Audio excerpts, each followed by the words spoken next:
Heavy lifting and other strenuous physical activities are assumed to increase the risk of prolapse because it's increasing those downward forces on the support system. Work-related heavy lifting has also been linked to prolapse in a few studies, but overall the evidence is mixed. Other research has found no association between lifetime strenuous activity and the risk of moderate prolapse. A 2019 study found that women who lifted heavy weights as a form of regular exercise, defined as more than 110 pounds or more than 50 kilograms, did not report higher rates of prolapse symptoms or that vaginal bulge sensation. I also want to give a shout out to my friend Julia for this photo. She is a physiotherapist in Australia and she lifts heavy.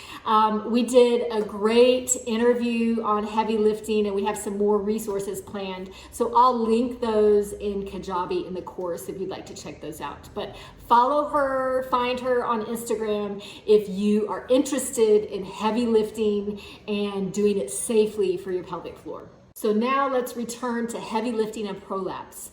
Overall, it does not appear that healthy women need to restrict lifting to prevent prolapse. However, there are some exceptions that we need to discuss. Extreme events may cause or worsen prolapse. There's a study showing women that attended a summer paramilitary training camp showed worsening prolapse after those activities. There may also be time periods where people are more vulnerable to develop prolapse, such as postpartum after having a baby or after having a pelvic surgery.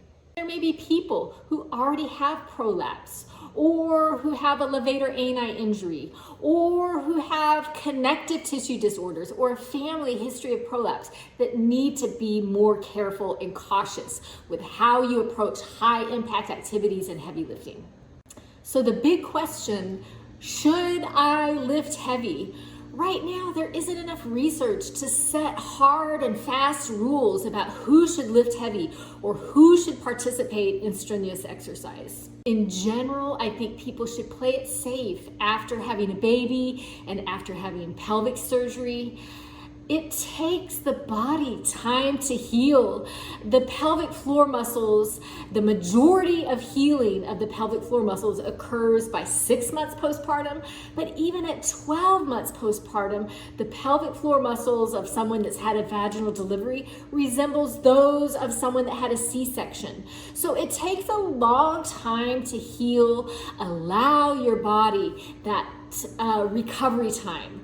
Be patient and ideally work with a qualified pelvic health physical therapist to help check you and see if your body is ready to begin adding some of those loads and exercises that you want to return to.